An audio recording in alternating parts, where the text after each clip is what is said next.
प्यारे विद्यार्थियों, आज की ऑनलाइन क्लास में आप सभी का हार्दिक अभिनंदन है। मैं राजेंद्र स्वामी, हिंदी व्याख्याता, आज आपको ये लक्ष्मण परशुराम संवाद का अगला छंद पढ़ाने जा रहा हूँ। ये 2 चौपाई है और एक दोहा है नीचे। आज हम इनको पढ़ेंगे। तो देखिए, ये कौन सा प्रसंग है कि जब परशुराम जी ने ये कहा था कि सुनहु राम जेहि शिव धनु तोरा, सहस बाहु सम सो रिपुर मोरा। हे राम सुनो, जिसने शिव धनुष तोड़ा है वह सहस्र बाहु राजा के समान मेरा घोर शत्रु है। आगे क्या कहते हैं? राम और परशुराम संवाद जब हो रहा था तो परशुराम जी क्रोधित होते हुए कहने लगे, क्या कहने लगे? सो बिले गाऊ बिहाई समाजा, नह तह मारे जही सब राजा। सो वह बिलगाऊ अलग हो जाए, अलग हो जाए, समाजा समाज से, बिहाई अलग हो जाए, राजा समाज से, राजा समाज से, या सो बिले गाई बिहाई समाजा, नह तह मारे जही सब राजा। राम को लक्ष्य करके परशुराम जी ने कहा, जिसने भी शिव धनुष तोड़ा है वह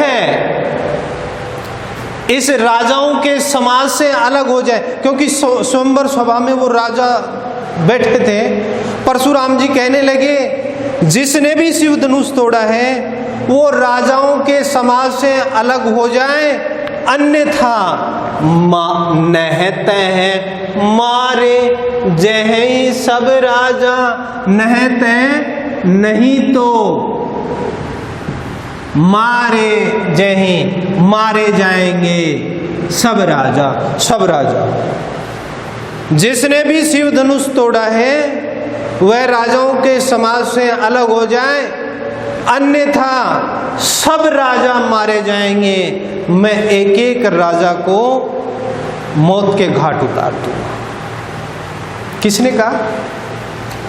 कुपित परशुराम ने राम को लक्ष्य करके कहा कि जिसने भी शिव धनुष तोड़ा है वह राजाओं के समाज से अलग हो जाए, नहते नहीं तो मारे जही सब राजा, नहीं तो सारे राजा मारे जाए। अब वहां पर लक्ष्मण भी थे। लक्ष्मण ये बात जब सुनते हैं, परशुराम जी के मुख से जब ये बात सुनते हैं कि जिसने शिव धनुष तोड़ा है वह राजाओं के समाज से अलग हो जाए, नहीं तो सब राजा मारे जाएंगे। लक्ष्मण जब ये बात सुनता है तो उसे हंसी आ गई। हंसते हुए व्यंग्य से लक्ष्मण ने क्या कहा? सुनि मुनि वचन लखन मुस्काने,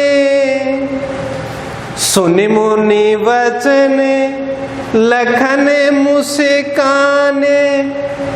मुनि परशुराम जी के ये वचन सुन करके लक्ष्मण जी मुस्कुराने लग गए, हंसने लगे। नहीं तो सब राजा मारे जाएंगे। बोले प्रसूधर ही अवमाने, परशु फरसे को धारण करने वाले परशुराम का अपमान करते हुए, मुस्कुराते हुए लक्ष्मण ने कहा। मुनि परशुराम के वचन सुनकर के लक्ष्मण हंसने लगे और परशुराम जी का अपमान करते हुए बोले। कौन बोले? लक्ष्मण। बहुधनु ही तोरी लरिकाई, लड़काई बचपन या लड़कपन, बहुधनुई धनुई धनुषी। बहुत सी धनुषी तोड़ी है लड़िकाई बचपन में, क्योंकि बच्चे धनुष बाण बनाते हैं, खेलते हैं, फिर तोड़ देते हैं। तो लक्ष्मण ने कहा बहुधनु ही तोरी लड़िकाई, हमने बचपन में बहुत सी धनुषी तोड़ी है।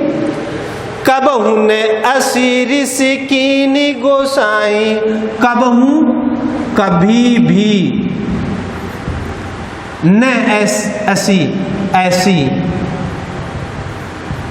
रीस गुस्सा या क्रोध,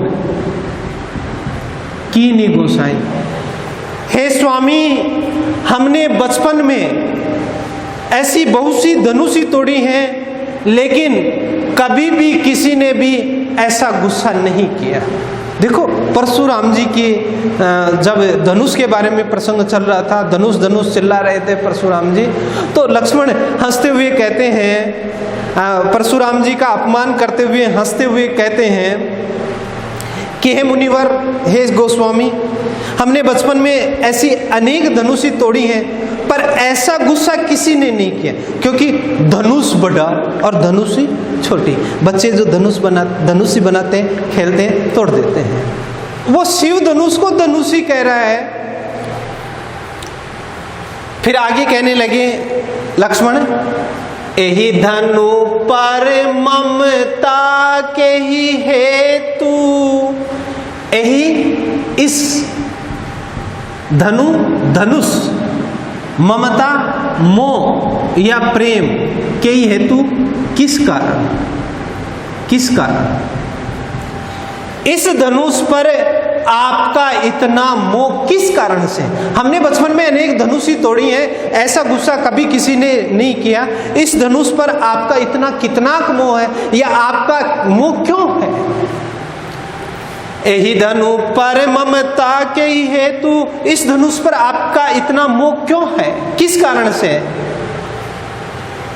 जब ये बात परशुराम ने सुनी, परशुराम की बात सुनकर के लक्ष्मण मंद मंद मुस्कुराने लगे और परशुराम जी का अपमान करते हुए बोले, हे गोस्वामी, ऐसी धनुषी हमने बचपन में अनेक बार तोड़ी हैं, लेकिन ऐसा गुस्सा तो कभी किसी ने नहीं किया। हे मुनिवर, इस धनुष पर आपका इतना मोह क्यों है? जब ये बात कही, हंसते हुए, हंसी का व्यंग्य छोड़ते हुए जब लक्ष्मण ने ये बात कही, तो परशुराम जी को गुस्सा आ गया और क्रोधित हो गए। सुनी ऋषि आए कह भृगुकुल केतु, सुनी ऋषि आए, ये बात सुन करके ऋषि आए क्रोध में भर करके या क्रोध करके, कह भृगुकुल, भृगुकुल भृगुवंश, भृगुवंश की ध्वजा, भृगुवंश रूपी ध्वजा, कौन? परशुराम। क्योंकि भृगुवंश में परशुराम जी श्रेष्ठ और बलिष्ठ हुए हैं, इसीलिए भृगुवंश रूपी ध्वजा कहा है। ये किसके लिए? परशुराम जी के लिए है। क्यों आए हैं? क्योंकि भृगुकुल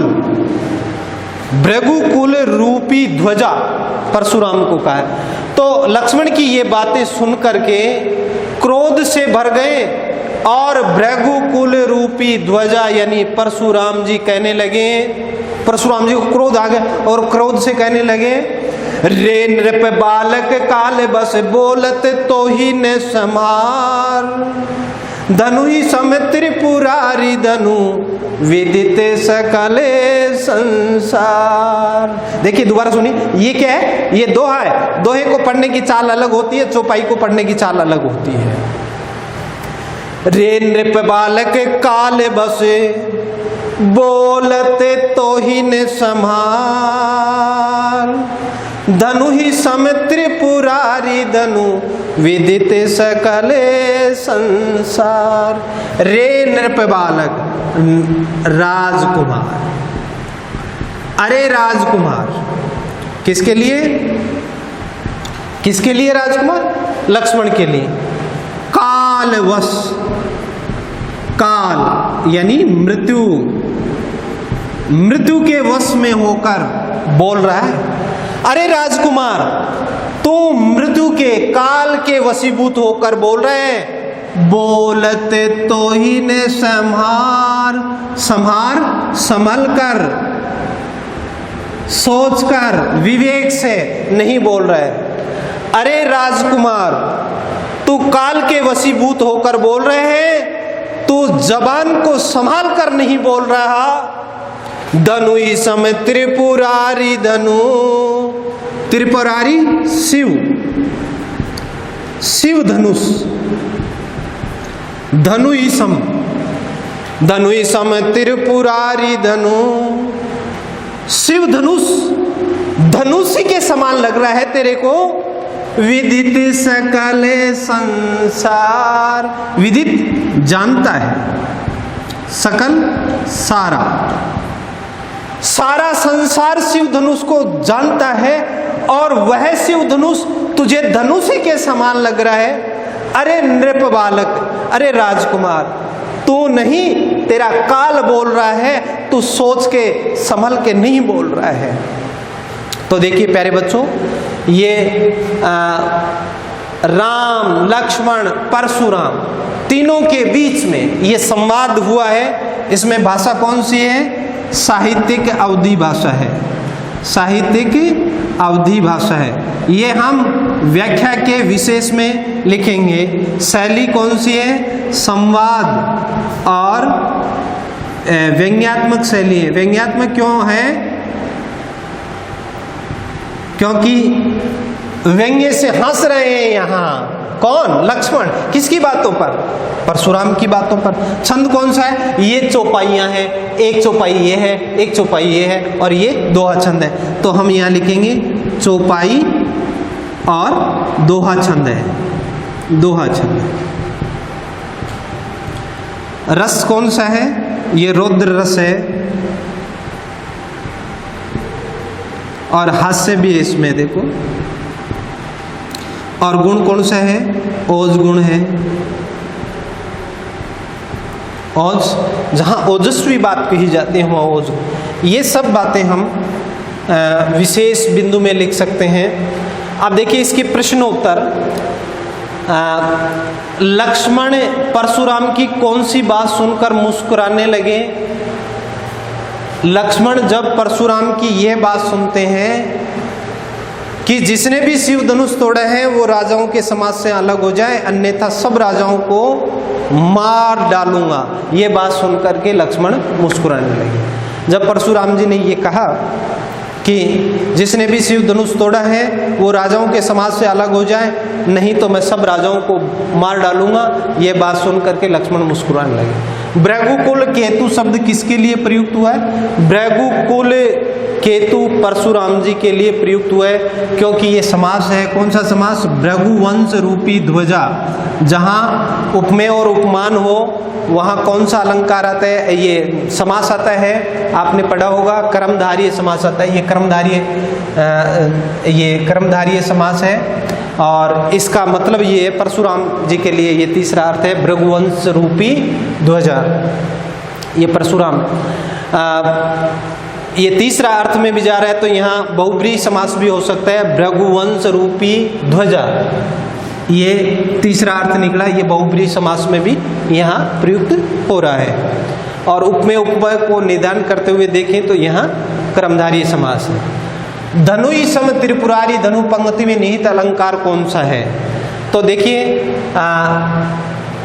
शिव धनुष की तुलना किससे की है? धनुष से। जहाँ एक वस्तु की तुलना दूसरी वस्तु से की जाती है वहाँ पर उपमा अलंकार आता है। इसमें उपमा अलंकार है। इसकी व्याख्या आपको करनी है।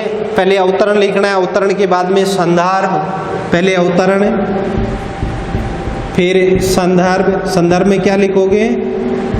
प्रस्तुत पद महाकवि तुलसीदास जी द्वारा रचित रामचरित मानस के बालकांड के लक्ष्मण परशुराम संवाद प्रसंग से ली गई हैं।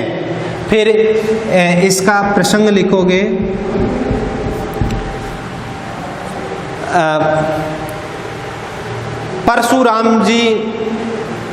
परशुराम राम को लक्ष्य करते हुए क्रोध प्रकट करते हैं, ये प्रसंग।